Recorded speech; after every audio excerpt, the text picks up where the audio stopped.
this is a dish that we used to make on the late night menu at one of the restaurants. And it's something that you would utilize all of the leftovers for. So like whatever like leftovers we had in the walk-in, that's what we would put in it because that's basically what it's supposed to be. It's called egg foo young. And egg foo young is something that was born, I think, in the US from Chinese immigrants that were using leftovers to create this.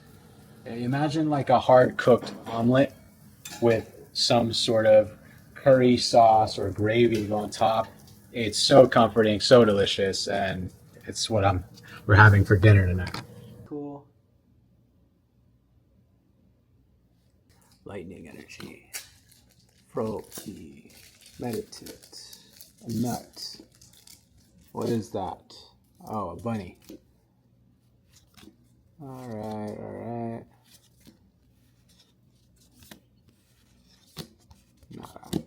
What'd you get? Okay, I think we got something. And it's a full art dog. Dash bun. That's cute.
That coffee's not for me because I gotta limit my caffeine intake right now.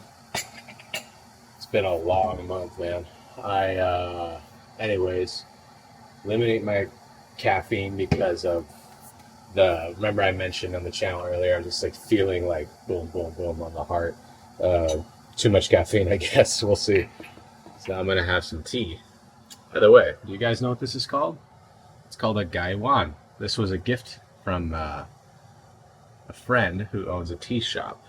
I'm wanting to do jasmine green pearl, but I think I should probably just do hojicha because hojicha is better on caffeine and stress. So I'm gonna do hojicha. Put it back here. What cup for this? I'll do ducky cup. This cup right here used to be my grandma's. She got it, shoot, in the 70s, I think. It's from Whataburger.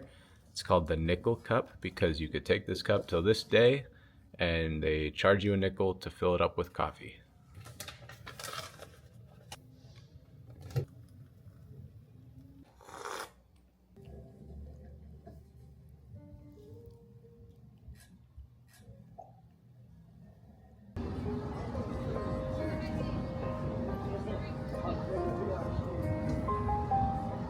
So this was the first bakery owned by a woman at Pike Place Market in Seattle. It's actually the oldest bakery at Pike Place Market. Hey, what's up, Jazz? How you doing? Y'all have any small sourdough? Oh, I'll do the baby sour. Perfect. Thanks so much. Have a nice day. You too. I've got my loaf of sourdough. It's a personal sized. What's up, Jazz? Hey, Matt.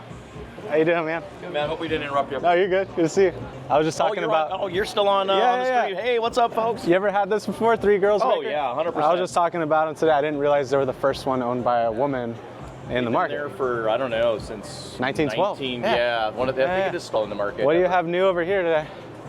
So, it's been a little bit since I've seen you. Yeah. I want to say since I last saw you, we have some really nice pineapple quince, which I'm actually going to make my first apple pie for the year tomorrow on my day off. Nice. So I'm going to use some quince and the brand new crop Granny Smiths, which are looking really pretty right now.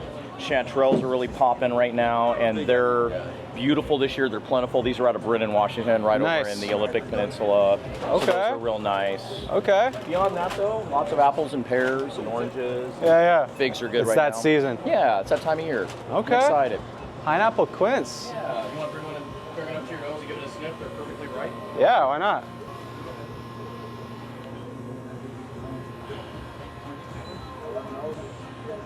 Oh wow, now I know why they call it pineapple. How you doing? Right? Pretty good. It's got that amazing nose. I've only made quince butter.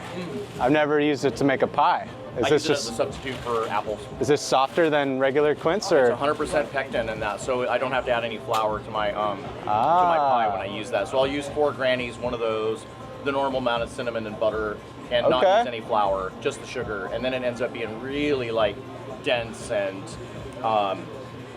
thick without being watery. Yeah. It's a perfect complement to apple pie. Oh, okay. So I gotta try these out. they're really nice. Currently walking on used to be a freeway. This was the Highway 99, and it ran all across what I'm walking on right now. It was kind of ugly, but the view from it was really nice when you were driving around. Like, it was a really nice view of the skyline on the drive. Anyways, it's finally being done. It got demolished, and now it's a walkway. I'm walking on it now, which is pretty sick. But it's taken about 4 years, and it's finally done. As you can see, very spacious, lots of concrete. I don't know what this is gonna be, but yeah, pretty neat. I like that they opened up a freeway and turned it into a park. So I don't know of too many other cities or any other cities that are doing stuff like this, breaking down highways and turning them into walkable parks. I'm here with my bread. It's the first bakery at Pike Place Market. So this is the oldest women-owned business in the market, and I'm currently sitting on what is the newest part of the market. So that's kind of cool.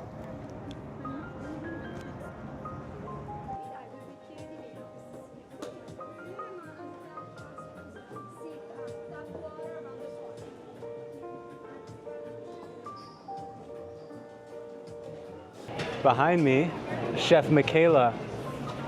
Chef Michaela and I go way back. I used to do pop-up dinners downstairs. This is her restaurant. This is really cool to see. So this was back in like 2016 when I got the Zagat 30 under 30 rating. Look, check this out. This is where I'm sitting right now. Right downstairs. I used to host pop-up dinners right down there. And now she has this spot up here. It's really cool to see. Really awesome Italian woman making the pasta, making the friends. Look at that. Okay, so I was asking for a half portion of pasta, but Michaela just gave me out 2 big ass portions. Looks bomb. Look at that. Yum.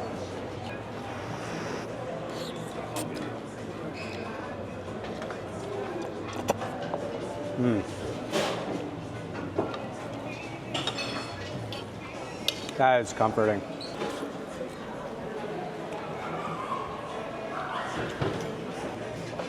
It's really good, Michaela.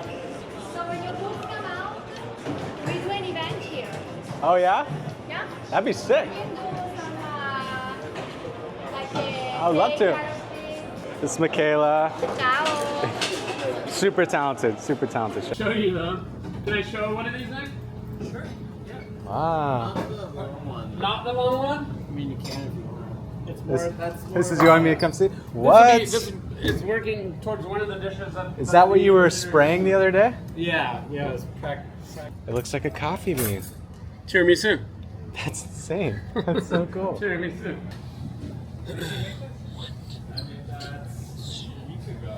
Dude, that beer's so good. Wow. Pretty cute, huh? Very cute. So it tastes like tiramisu? It does. Gotta play with the flavors. Doesn't have any alcohol in it. So. There's some really nice spray dried, freeze dried.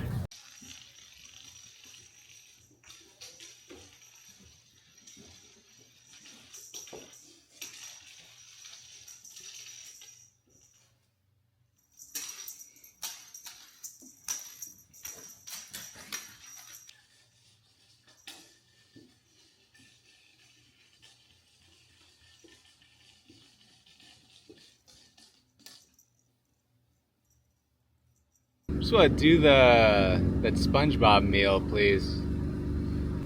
Plankton took the formula. Oh shoot. Let me see. What's the options?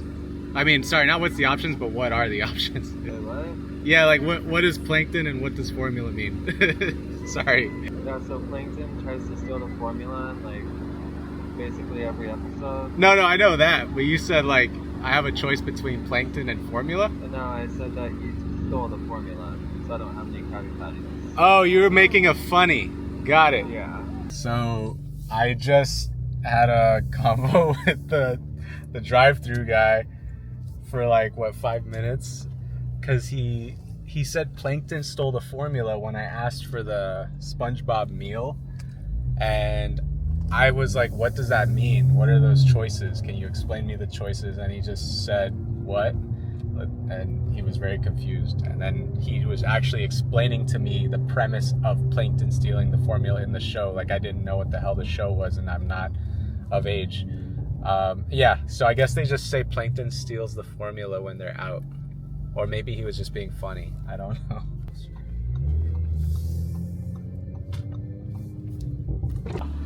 Hello. Hi there. Can I do that SpongeBob meal, please? What? Can I do the Krabby Patty meal, please? No. Okay, that's the second Wendy's down, and they do not have the Krabby Patty. This one was less straightforward, though. I think it's the language barrier. But Plankton stole the formula here, too. Mexican food was the move. At my favorite Japanese grocery store. Gotta pick up some stuff for some YouTube shorts. Looks like they added a little spider up here that goes up and down when the door opens and closes. That's kind of cool.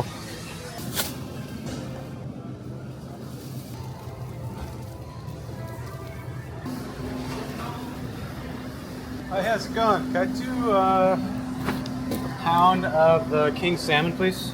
Perfect. Thank you. You too.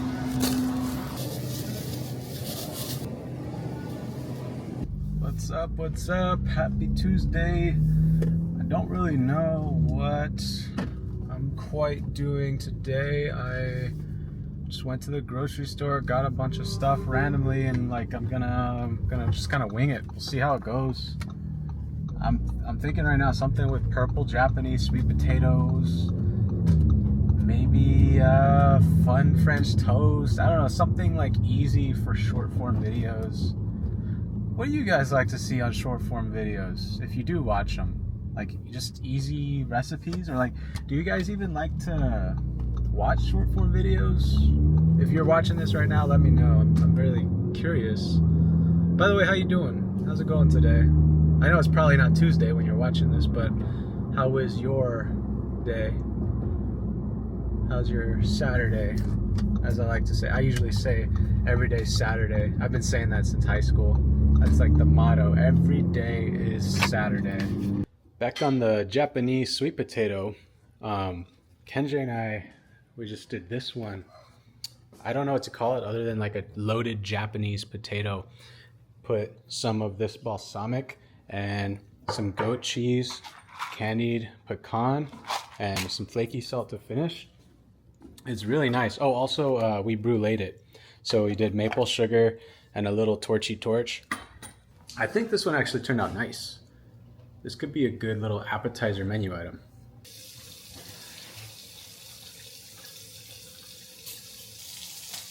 This is the best way to dry your pans whenever you're done washing them. Straight onto the stove. That's how I dry them.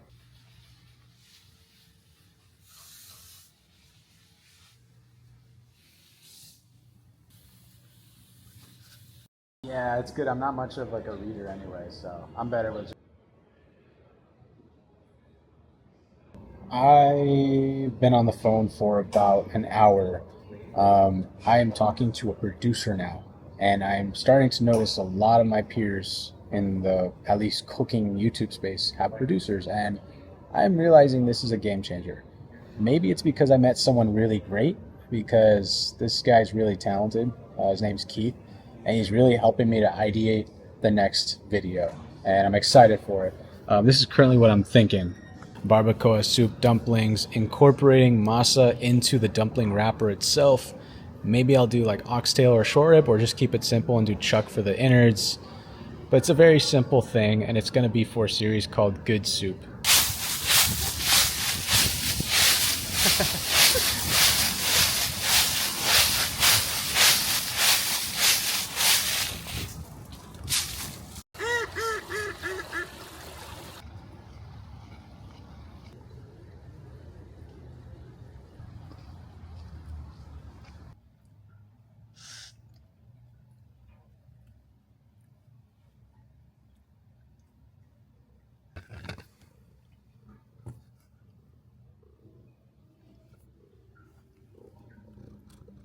Gotta grab a few things at the restaurant store. Time to reload on quart containers and gloves. I love these in my kitchen. I gotta have them. Here's a little story about these, by the way. If you work in a restaurant, then you know what I'm talking about. But I have this habit of having to smell these before I put water into them to drink. And the reason I have that habit is a very good reason. There are times when you can get a quart container that just reeks of onions or garlic or even salmon.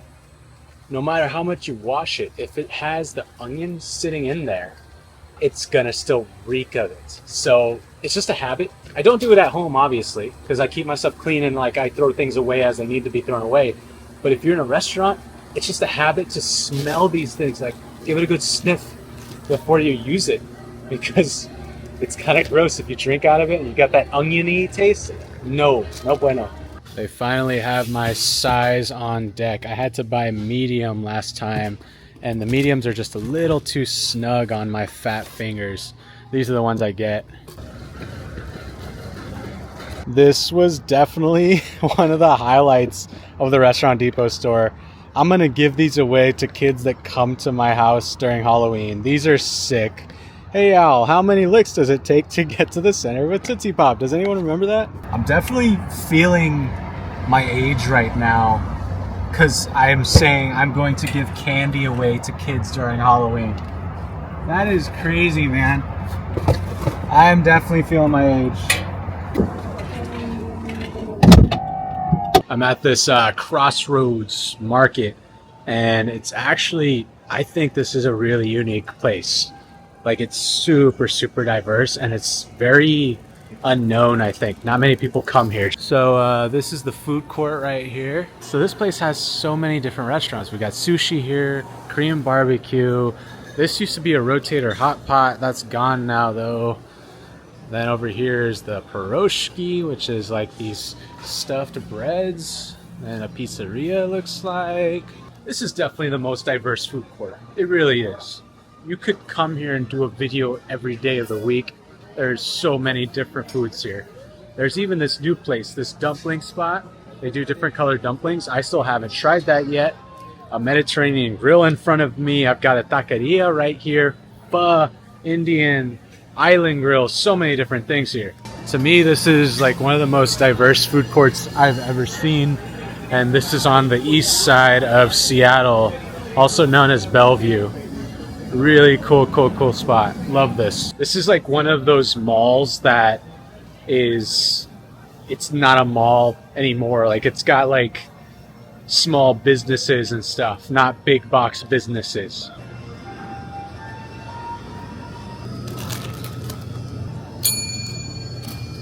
These are one of my all-time favorites. Ever since I was a kid, I've loved these. And the reason being is my grandma. It's not the sweetest pastry. That's what I love about it. It's so buttery and flaky. It's just one of my favorite pastries. And I never knew what they were called. The ones I was eating, I learned, are called orejas. I think they're called orejas, ears. My grandma shared a fence with a panaderia. If you don't know what a panaderia is, it's a Mexican bakery. Anyways, she shared a fence with this bakery. So every time I was at my grandma's, which was pretty much every day, I would go across the fence, go into the panaderia myself, and I would have 1/4. With that 1/4, I would go home with some orejas. I would go home with the gingerbread men and the conchas, like all kinds of stuff. Even my favorite was the pumpkin empanada. Okay, that was my all-time favorite, but this was a close second. So yeah, that's my memory on these. They're called pommiers in French, and these are the fancier ones. I love these.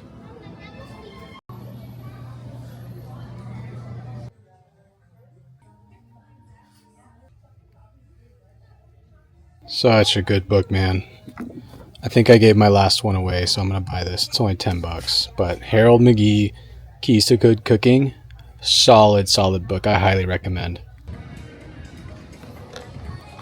I want to take a crack at making potato loaf bread. So I got some more purple potatoes because I'm on trend with it right now. I've been doing a lot of purple potato videos. If you haven't noticed, go check it out. It's fall, and I want to do like sweet potatoes, everything, because I feel like it's the fall food, sweet potatoes. Whoa, what is this? Hawaiian honey. This looks kind of fun. Why doesn't honey just come in squeeze pouches like this? This is nice. Hawaiian honey. Anytime, anywhere. Use what you need. Live with intention. I found these really cool Japanese basketball player packs at the Japanese grocery store. So I'm just going to drop them off at the card shop for the guys here. These past few days I've been starting with just some hojicha tea because it's good for de-stressing. It's not that heavy on caffeine, which I'm cutting back on, and it just tastes good. I like the taste of it. It's like a kind of like a roasty taste to it. It's nice. Today I'm going to be doing another churro video. I thought I was done with this, but my buddy Benji just hit me up and he wants to come over and make some churros with me. I guess he wants to show me, or he wants me to show him how to make the purple sweet potato churros, just so he can make them for the girls, his daughters. He has 5. I always forget. I think it's 4 or 5. No, I think it's 5. He has 5 daughters. So anyways, gonna show him how to make those today. I know this has been a very sporadic video, and I haven't even edited this yet, and I'm just already thinking this is going to be a very sporadic and spread out video. What I'm going to do to counteract that somewhat, or at least organize this, is I'll probably base it in days. Each day of the week is going to be its own little edit. I'll smash it together to what we have now right here, which is this somewhat longer update vlog video, and that's what you get. I'm only going to ask you if you think this is something you want to see more of in the future. If you do, let me know. And if you have any sort of wants from these little weekly vlogs, because I like looking back on these and I think it's fun.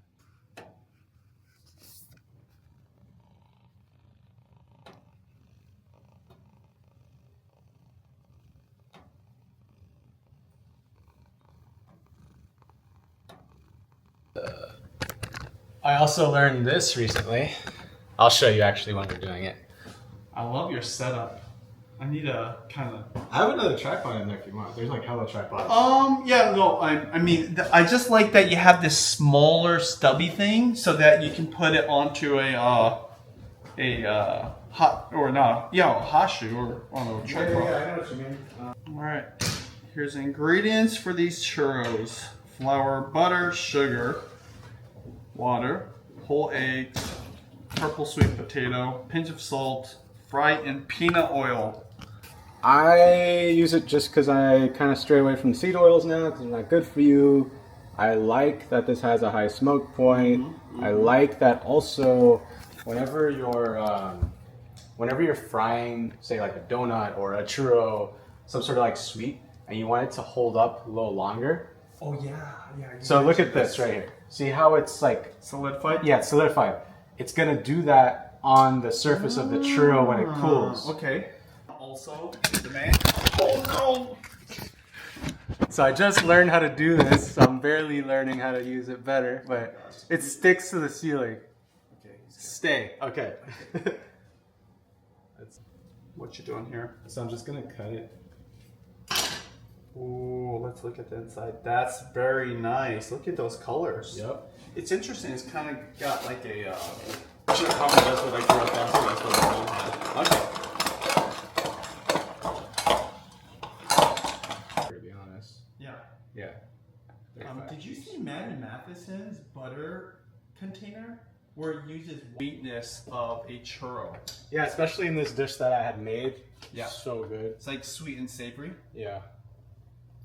Now he's tempting it. What's your ideal? For these, about $3.25. Okay, and why lower than the average? Then it'll burn before the inside's cooked.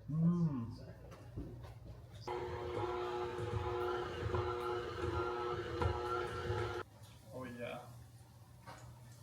That's so cool.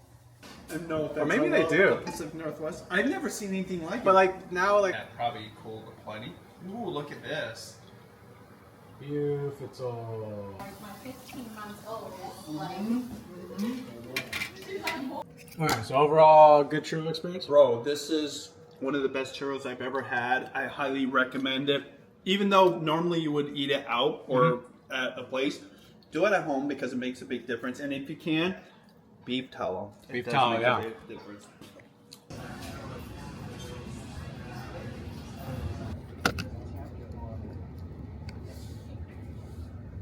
Cortado is my go-to drink with a little sparkling water. We're here in Kirkland, Washington. I don't know, you could test with this one. By the way, I just told. Ah, so I thought that's her color. I know, I think I look good in yellow. Ah,